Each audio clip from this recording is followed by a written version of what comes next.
On est en plein milieu de la semaine culturelle qui est du 20 au 29 juin.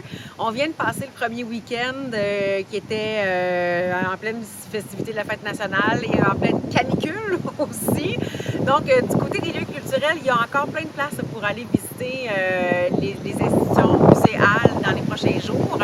Du côté des salles de spectacle, par contre, là, les billets ont trouvé preneur. Alors, à l'heure où on se parle, c'est complet pour les visites VIP de l'Économusée, du Cassis chez Mouna et Filles. C'est probablement complet à l'heure où on se parle pour aller profiter du spectacle Les Trois Requins au Nouveau Théâtre de l'Île d'Orléans. En fait, à l'heure où on se parle, il reste 3 billets et on peut en profiter d'ici vendredi. Donc, on peut penser que les billets vont avoir trouvé preneur. Il y a le concert aussi d'ouverture à musique de chambre à Sainte-Pétronille qui reste à peine 6 places. Donc, c'est le fun de voir qu'il y a un bel engouement du côté des spectacles et que les insulaires ont eu envie d'aller visiter ces lieux-là, d'aller voir leur programmation. Parce que quand on y goûte une première fois, souvent on devient un peu accro, on a envie de renouveler. Où on connaît les lieux, on a vu la programmation, on a vu les installations, on a entendu le son, la qualité, on est capable après ça d'en parler dans notre entourage. Alors, c'est probablement ce qui va se passer avec tous ces lieux-là. Il y a l'espace Félix Leclerc qui va avoir un spectacle qui s'appelle Modus Comica. Je pense que j'ai inversé le nom, mais Modus Comica, samedi après-midi, le 28 juin, il y a 2 représentations. Il y en a une à 13h30, l'autre à 15h. Puis, malgré que ce soit un nom un peu cirque, c'est très festif, c'est très intelligent.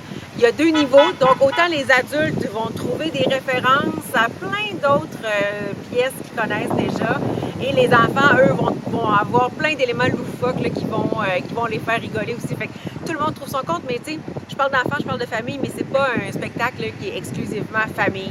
C'est vraiment tout public. C'est une proposition qui est brillante, qui est fine. Le texte a été bien ficelé. C'est une création qui a commencé à rouler sa bosse il y a peu de temps. Là, j'oserais pas dire depuis combien de temps. Mais c'est vraiment une belle programmation, un beau spectacle à aller assister samedi le 28. Et comme tu disais, c'est vraiment, on met l'accent pour les insulaires. Donc, est-ce qu'ils ont un avantage, soit pécunier ou un avantage de choix pour cette semaine? Bien, les insulaires ont 8 propositions pour eux autres gratuites. Donc, les frais de ces activités-là, de ces lieux-là, sont baissés pour eux autres, seulement pour les gens qui sont des résidents de l'île d'Orléans pendant les 9 jours d'activité. Donc, ça, c'est le fun parce qu'on passe souvent devant des lieux, des musées, puis des fois, on prend un peu pour acquis, où on est sûr de ce qui se passe, où on voit l'actualité dans les journaux. Mais à quand on remonte notre dernière visite de ces lieux-là, des fois, ça fait quelque temps, on n'a pas vu les nouvelles acquisitions, il y a une expo temporaire, ça vaut la peine de passer. Et bien, chacun souhaite tirer son épingle, retrouver quelques sous dans ses poches. Donc, c'est à ça que la semaine va servir, pouvoir visiter les lieux sans frais. Donc, il n'y a pas de barrière, il n'y a pas de limite. Et la gratuité, eh bien, c'est quelqu'un qui va sûrement l'aider, cette gratuité. Est-ce que ça vient de la MRC ou c'est le ministère de la Culture? C'est financé dans le cadre de l'entente de développement culturel, oui, entre la MRC et le ministère de la Culture. Cette initiative-là a pour but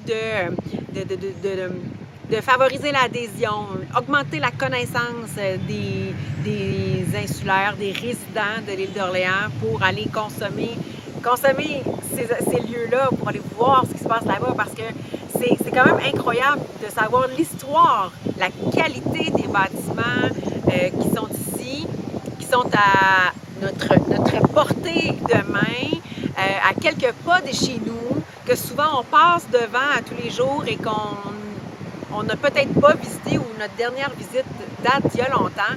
Donc, cette richesse-là, c'est extrêmement précieux et vraiment important de pouvoir aller y assister, de pouvoir en profiter là, tant qu'à être tout près. On prend aussi un moment pour parler de tout ce qui touche les journées de la culture à l'automne. On parle déjà de l'automne, c'est malheureux, mais il faut déjà en parler. Il y a les inscriptions qui sont en marche pour les gens de l'île d'Orléans qui souhaitent, les institutions, de présenter des journées de la culture à l'automne. Absolument. Donc, les organismes, les artistes qui ont envie de créer une activité, d'ouvrir leur studio, audio, de faire une représentation qui serait par exemple suivie d'une discussion, d'un échange, un spectacle, une lecture à haute voix, suivie d'une discussion. Tout ça est possible pendant les Journées de la culture. C'est le temps, là, depuis le 17 juin jusqu'au 9 septembre, de s'inscrire. Les activités doivent absolument être gratuites. Elles doivent susciter l'interaction et ça doit être une activité qui n'est pas déjà prévue, qui n'est pas déjà dans nos activités habituelles. Alors, s'il y a des artistes, des organismes qui se sentent interpellés par ces critères-là, c'est un moment dans l'année. Ce sera la 20e édition, là, je m'excuse, je n'ai plus le nombre d'éditions, mais ça fait déjà plusieurs années que les Journées de la culture accueillent, font découvrir des activités, créent des rencontres entre des artistes et des gens dont c'est pas l'univers. Alors, ce momentum-là, une fois dans l'année, à partir du dernier vendredi de septembre, cette année c'est 27, 28, 29 septembre, on se donne rendez-vous pendant les Journées de la culture. En moyenne, c'est au moins 4000 activités qui sont organisées à travers le Québec, qui sont gratuites. Donc, il se passe quelque chose là, pendant 3 jours. On sait qu'on fait partie d'une vague qui n'est pas que chez nous, qui est à travers le Québec. Alors, tout ça est le fun à savoir, soit en tant que consommateur ou en tant qu'artiste. Alors, les inscriptions sont débutées et donc jusqu'au 9 septembre et les Journées de la culture, comme je disais il y a quelques instants, 27, 28, 29 septembre, on met ça à notre agenda. Bien, Dominique, c'était fort intéressant. On invite les gens à venir faire leur tour ici à l'île d'Orléans. Il y a tellement de culture, d'histoire durant l'été, à prendre le temps de faire le tour de l'île. Félix, un grand merci à toi. Merci.